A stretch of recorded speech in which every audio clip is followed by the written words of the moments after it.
तो अयोध्या में भव्य श्री राम मंदिर की प्राण प्रतिष्ठा को लेकर शुभ मुहूर्त की घोषणा कर दी गई है। 22 जनवरी 2024 को मृगशिरा नक्षत्र में रामलला की प्राण प्रतिष्ठा होगी। खुद प्रधानमंत्री नरेंद्र मोदी भी इस दौरान मौजूद रहेंगे। प्राण प्रतिष्ठा का अनुष्ठान 16 जनवरी से ही शुरू हो जाएगा। प्राण प्रतिष्ठा महोत्सव के लिए बनाई गई कमेटी के मुताबिक 22 जनवरी को दिन में 11:30 से 12:30 बजे के बीच रामलला की प्राण प्रतिष्ठा की जाएगी।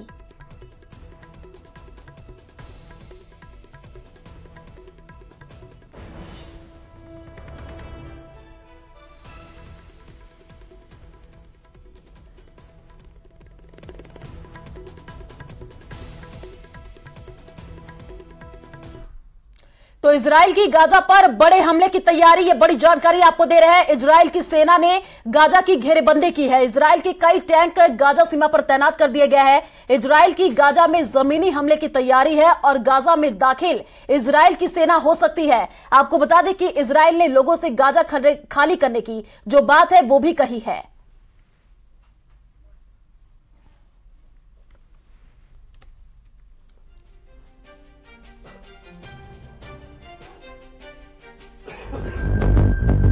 बलवान, बलशाली, शक्तिशाली,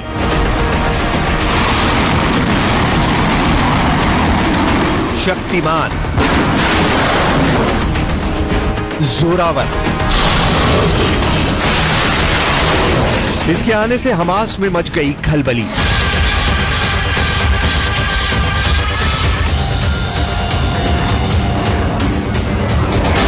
इजराइल की मदद करने आया अमेरिका का महाबली।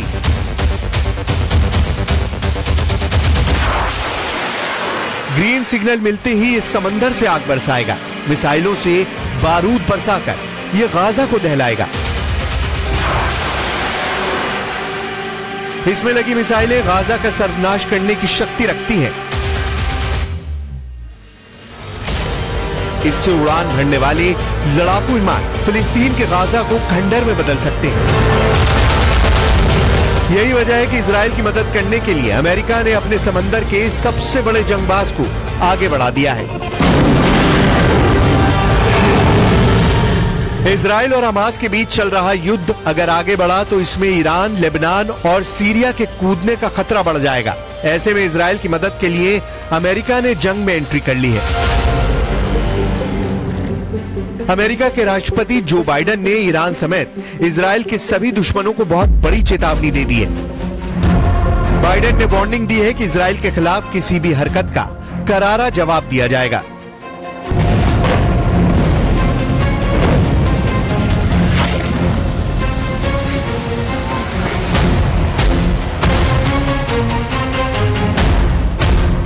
अमेरिका के विदेश मंत्री एंटनी ब्लिंकन इजराइल पहुंचे हैं। तेल अवीव में ब्लिंकन इजराइल के प्रधानमंत्री बेंयामिन नेतन्याहू से मिले, उन्हें मदद का भरोसा दोहराया। ब्लिंकन का यह दौरा बहुत बड़ा इशारा करता है। इशारा ये कि अमेरिका खुलकर इजराइल के साथ आ खड़ा हुआ है। You may be strong enough on your own to defend yourself, but as long as America exists, you will never ever have to. We will always be there by your side. Thank you. Thank President Biden. And thank you to the American people for your incredible support for Israel in our war against the barbarians of Hamas. America के विदेश मंत्री Antony Blinken के Israel आने से पहले ही America का एक विमान हथियारों की खेप लेकर इजराइल पहुंच गया है। इसी बीच अमेरिका ने लड़ाकू विमानों और मिसाइलों से लैस 2 युद्धपोत को इजराइल भेज दिया है। हमलावर स्मूह होम से लैस अमेरिका के युद्धपोत अगर किसी जगह बम गिराना शुरू कर दें तो समझिए कि वो इलाका कब्रिस्तान में बदल जाएगा। इसकी ताकत और मिसाइलों की क्षमता बहुत अधिक है।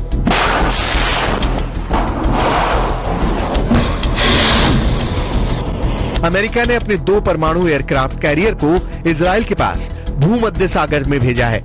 यूएसएस जेराल्ड आर फोर्ड और USS Eisenhower. USS Gerald R Ford के साथ 12 स्ट्राइक ग्रुप होता है, वहीं यूएसएस आइजनहावर के साथ 2 स्ट्राइक ग्रुप होता है जो हमला करने में मास्टर होते हैं। इनके साथ मिसाइलों से लैस और भी कई घातक युद्धपोत भूमध्य सागर में इजराइल के पास पहुंच चुके हैं। इनके साथ मिसाइलों से लैस जहाजों का पूरा बेड़ा चलता है।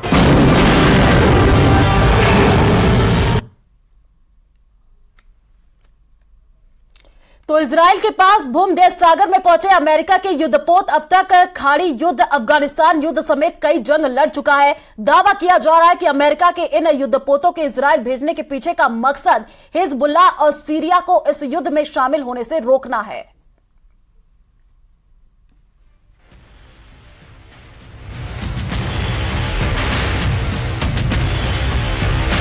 अमेरिका का यूएसएस जेराल्ड आर फोर्ड दुनिया का सबसे बड़ा एयरक्राफ्ट कैरियर है। परमाणु ऊर्जा से चलने वाला जेराल्ड फोर्ड 76 मीटर ऊंचा है, यानी दिल्ली के कुतुब मीनार से भी 4 मीटर अधिक ऊंचा। ये एयरक्राफ्ट कैरियर 337 मीटर लंबा है, यानी किसी भी ट्रेन के 14 डिब्बों से भी बड़ा।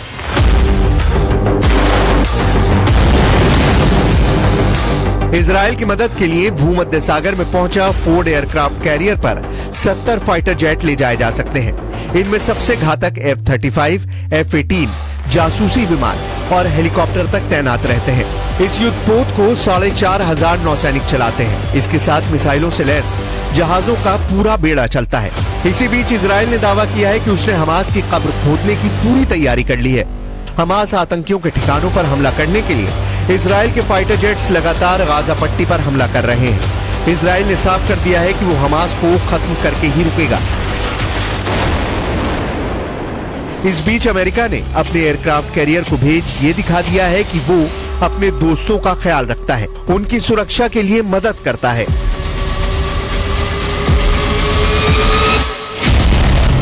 आशंका तो यहां तक जताई जा रही है कि अगर मौजूदा जंग में युद्ध विराम नहीं हुआ तो पूरे मिडिल ईस्ट में युद्ध छिड़ सकता है, क्योंकि लेबनान और सीरिया के साथ इजराइल की उत्तरी सीमाओं पर ताजा गोलीबारी शुरू हो गई है। लेबनान और सीरिया से रॉकेट दागे गए हैं। इसी वजह से इजराइल ने उत्तरी सीमा पर भी सैनिकों की तैनाती बढ़ा दी है। वहीं दक्षिणी सीमा से इजराइल लगातार गाजा पर एयर स्ट्राइक कर रहा है।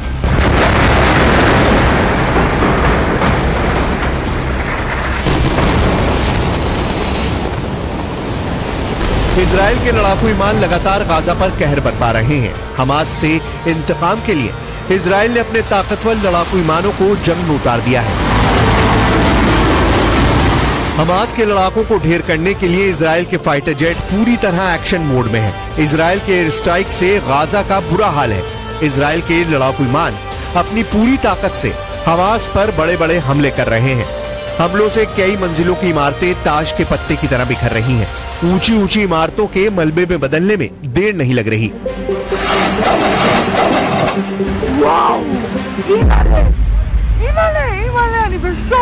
अभी जस्ट एक धमाका सुना और इसी तरह से रह रहकर धमाके की आवाज आ रही है। लगातार हमला किया जा रहा है। ये सामने देखिए, ये सामने जो आपको दिख रहा है, इधर शहर नुमा एक आपको दिख रही आकृति। करम दिखाइए, इधर से थोड़ा साफ दिखेगा, इधर से साफ दिखेगा।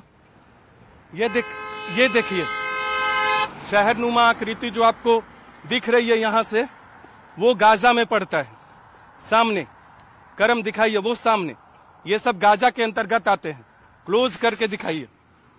तो आपको हम दिखा रहे थे कि कैसे गाजा पर लगातार इजराइल की तरफ से हमला किया जा रहा है, कैसे इजराइल की सेना ने लैंड बॉर्डर को सिक्योर कर लिया।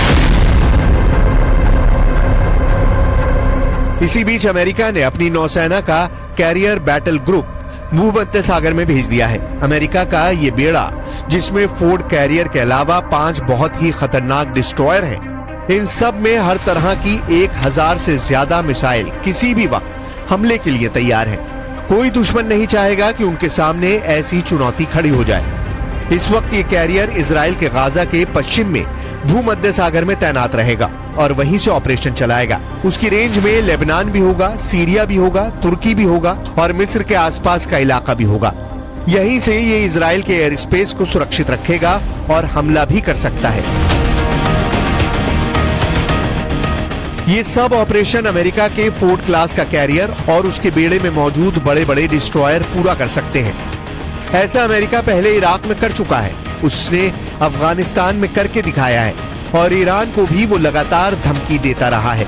इजराइल के लिए भी जेराल्ड फोर्ड कैरियर को भेजना एक बड़ा युद्ध छेड़ सकता है। यही भरोसा अमेरिका अब इजराइल को दिलाना चाहता है कि समंदर से ऑपरेशन चलाकर अमेरिका सीरिया पर भी बमबारी कर सकता है, लेबनान के बॉर्डर को भी सैनिटाइज कर सकता है और इजराइल गाजा में घुसकर बहुत बड़े युद्ध को अंजाम दे सकता है।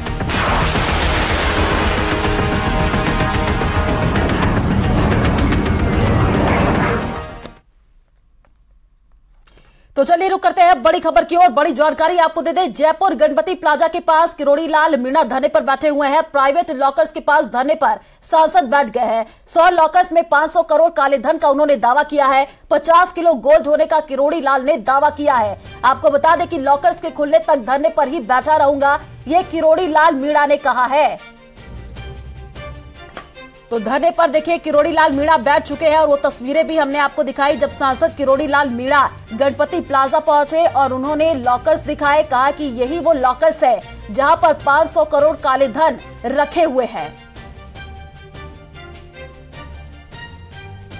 तो लॉकर्स के खुलने तक धरने पर ही बैठा रहूंगा, ये सांसद किरोड़ी लाल मीणा की तरफ से कहा गया है। इस वक्त की ये बड़ी जानकारी आपको दे रहे हैं, जहां पर गणपति प्लाजा के पास धरने पर ही आपको बता दें कि सांसद किरोड़ी लाल मीणा बैठे हुए हैं और 100 लॉकर्स में 500 करोड़ काले धन का उन्होंने दावा किया है। सांसद किरोड़ी लाल मीणा इस समय मेरे साथ खास बातचीत के लिए मौजूद है और उन्होंने दावा किया है, यहाँ पर आरोप लगाए हैं सरकार पर, कहा है कि करोड़ों का जो काला धन है वो यहीं पर जमा, इसी लॉकर्स में जमा। अरे आपने देख लिया, यहाँ कम से कम 100 लॉकर हैं। मेरा जो सूचना मिली है उसमें 500 करोड़ रुपए और 50 किलो सोना है, जो सरकारी बड़े अधिकारियों का भी है, बड़े घोटालेबाजों का भी है। ये सर पेपर लीक का है कि बाकी जितने भी घोटाले? पेपर लीक का तो पता लगेगा खोलने पर, लेकिन DOIT का निश्चित रूप से है। इसमें स्पर्धा चौधरी का क्या रोल है सर? स्पर्धा चौधरी का क्या रोल है? ईडी बताएगी। बाबूलाल कटारा वो भी ईडी बताएगी। आपने तो आरोप लगाया कि उनका सीधा सीधा इन्वॉल्वमेंट, वो ईडी बताएगी। इसमें दिनेश खोडनिया राजस्थान के मुख्यमंत्री अशोक गहलोत के सारे पैसों की लेन देन करता है, काला पैसा आता है उसमें।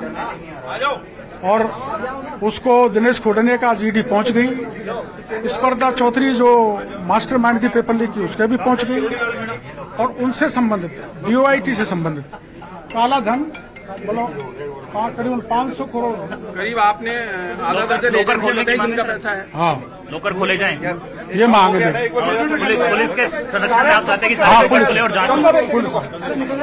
तो यहाँ पर सांसद किरोड़ी लाल मीणा जो है न्यूज 18 राजस्थान से खास बातचीत कर रहे थे और कहा कि किस तरह से जो 100 लोकर है उसमें 500 करोड़ का काला धन जमा है और इसे यहाँ पर पुलिस के सामने खोला जाना चाहिए तो दूध का दूध और पानी का पानी हो जाएगा। कैमरा पर्सन शेर सिंह के साथ महेश दादी, न्यूज 18 जयपुर। तो दौसा से बड़ी खबर का रुख कर लेते हैं। बड़ी जानकारी आपको दे दें, दौसा में आचार संहिता का उल्लंघन हुआ है। आपको बता दें कि IT केंद्र में लगी LED पर फोटो के साथ विज्ञापन और CM की फोटो के साथ यहां पर विज्ञापन लगा हुआ है। कलेक्ट्रेट परिसर में ही आचार संहिता का उल्लंघन हुआ है। दौसा से ये बड़ी जानकारी आपको दे रहा है, जहां पर दौसा में आचार संहिता का उल्लंघन हुआ है। CM की फोटो के साथ ही यहां पर विज्ञापन लगा हुआ देखने को मिला है। कलेक्ट्रेट परिसर में ही आचार संहिता का उल्लंघन किया गया है।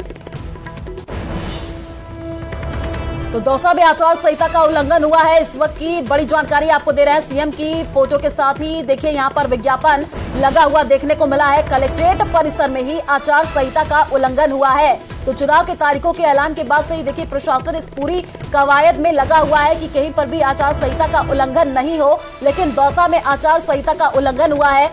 CM की फोटो के साथ ही देखिए यहाँ पर विज्ञापन देखने को मिला है। 25 नवंबर को राजस्थान में विधानसभा चुनाव होने हैं, लेकिन इसके साथ ही ऐसे अनुमान लगाए जा रहे हैं कि इस बार के विधानसभा चुनाव का खर्च 300 करोड़ पार कर जाएगा। 200 विधानसभा सीटों पर मतदान के लिए करीब 53,000 मतदान केंद्र बनाए गए हैं। जानकारों के मुताबिक साल 2018 में जहां ये खर्च 250 करोड़ रुपए था, दरअसल इस बार पारदर्शी तरीके से विधानसभा चुनाव कराने के लिए तकनीकी का इस्तेमाल किया जा रहा है। इसके अलावा आयोग हर जिले में चुनाव पर करीब 1.5 करोड़ रुपए खर्च कर रहा है। जानकारी के मुताबिक चुनाव की तैयारी के लिए 1.5 करोड़ की राशि में से पहली किस्त के तौर पर हर जिला निर्वाचन अधिकारी को करीब 80 लाख रुपए ट्रांसफर भी कर दिए गए हैं।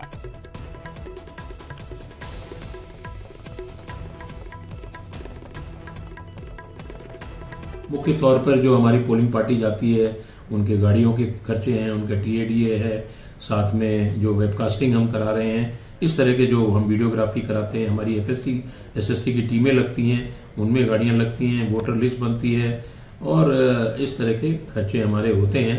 तो लगभग हम लोग उसका प्रचार प्रसार भी करते हैं कुछ चीज़ों का। तो एक विधानसभा में लगभग TADA और सब मिलाकर व्हीकल का और सब मेनली व्हीकल का खर्चा ज़्यादा होता है। ये कोई ऐसा आंकड़ा नहीं, अलग अलग विधानसभाएं हैं, दूरी के हिसाब से भी राजस्थान बड़ा राज्य है, कुछ विधानसभाएं जैसे जैसलमेर बाड़मेर में बड़ी हैं, उनमें दूरियां भी बहुत हैं, तो अलग अलग वेरिएबल खर्चा आता है। तो 1 करोड़ से 1 करोड़ के आसपास से लेकर 1.5 करोड़ के बीच में मुख्य तौर पर खर्चा आता है। राजस्थान चुनाव इस बार 300 करोड़ को पार करने वाला है। इस बार विधानसभा चुनाव में करीब 48 से 50% का ज्यादा खर्च होने वाला है। चुनाव आयोग इस बार विधानसभा चुनाव के दौरान न सिर्फ होम वोटिंग की सुविधा देगा, बल्कि सी-विजिल जैसी ऐप और दूसरी ऑनलाइन निगरानी के जरिए भी अपने काम को बढ़ाएगा। इस बार करीब 50% मतदान केंद्रों पर वेबकास्टिंग की जाएगी, जो कि पूरी तरह से लाइव होगी। प्रदेश के अंदर चुनाव के अंदर वैसे ही काफी खर्च होता है, लेकिन इस बार चुनाव के दौरान जो चुनाव आयोग है ये कोशिश कर रहा है कि ज्यादा से ज्यादा मतदाता अपने मताधिकार का इस्तेमाल कर पाएं और निष्पक्ष तरीके से प्रदेश के अंदर पूरी तरह से प्रलोभन मुक्त चुनाव कराया जाए। इस बार पहली बार ऐसा है कि चुनाव में एकदम करीब 47 से 50% के खर्च का इजाफा होने वाला है और राजस्थान में इस बार चुनाव को लेकर के चुनाव आयोग काफी सख्त भी है। उम्मीद की जानी चाहिए कि जिस तरह से चुनाव आयोग अपनी तरफ से पूरी कोशिश कर रहा है कि न सिर्फ चुनाव को पूरी तरह से निष्पक्ष और एक्यूरेट बनाया जाए, उसी तरीके से आम मतदाता भी अपनी जिम्मेदारी को समझेगा और मतदान केंद्र पहुंच करके अपने मताधिकार का सही सरकार चुनने में इस्तेमाल करेगा। अरबाज अहमद, न्यूज़ 18 के लिए जयपुर से।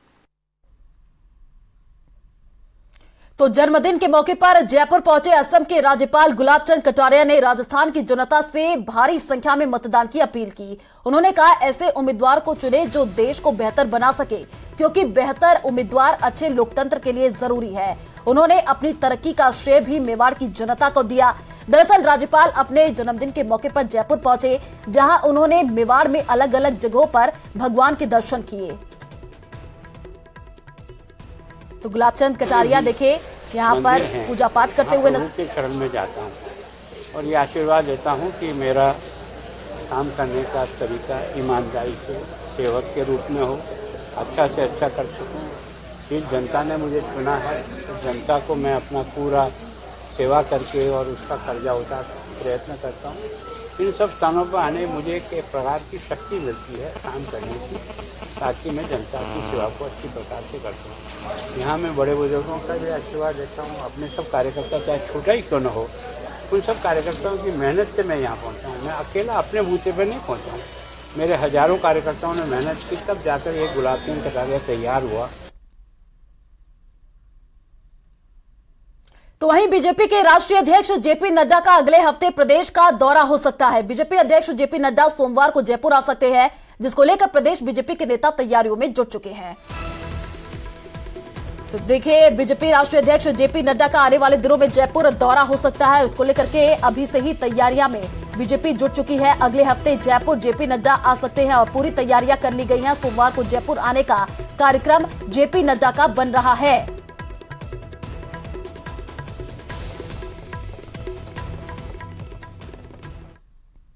तो बीजेपी ने तो अपने 41 उम्मीदवारों की पहली सूची जारी कर दी है, लेकिन अभी तक कांग्रेस के प्रत्याशियों की लिस्ट सामने नहीं आई है। हालांकि कांग्रेस में टिकट चयन की कवायद तेज हो गई है, जिसको लेकर आज शाम 5 बजे कांग्रेस प्रदेश चुनाव समिति की बैठक होगी। इस मीटिंग में कांग्रेस के तमाम बड़े नेता मौजूद रहेंगे। कांग्रेस की कल होने वाली स्क्रीनिंग कमेटी की बैठक से होने वाली ये मीटिंग काफी अहम मानी जा रही है।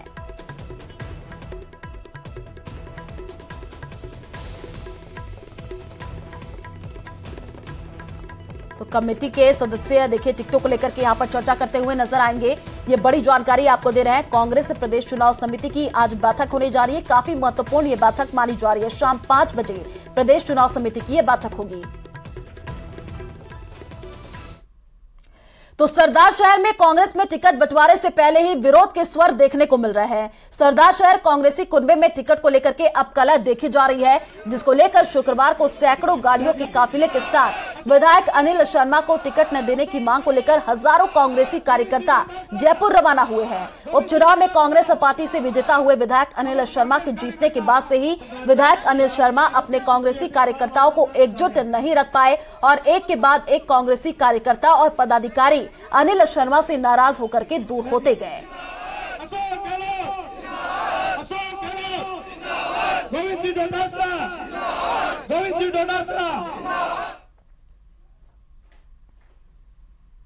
राजसमंद से बड़ी खबर का रुख कर लेते हैं। बड़ी जानकारी आपको दे दें, क्रिकेट मैच पर ऑनलाइन सट्टे का भंडाफोड़ हुआ है। पुलिस ने 9 आरोपियों को गिरफ्तार कर लिया है। आरोपियों से करीब 5 करोड़ का हिसाब बरामद हुआ है। पुलिस ने हिसाब के 5 रजिस्टर भी जब्त कर लिए हैं। 12 फोन, 3 लैपटॉप और 10 एटीएम बरामद हुए हैं। तो राजसमंद से इस वक्त की बड़ी जानकारी आपको दे रहे हैं, जहां पर पुलिस ने 9 आरोपियों को गिरफ्तार कर लिया है और क्रिकेट मैच पर ऑनलाइन सट्टे का यहां पर भंडाफोड़ हुआ है।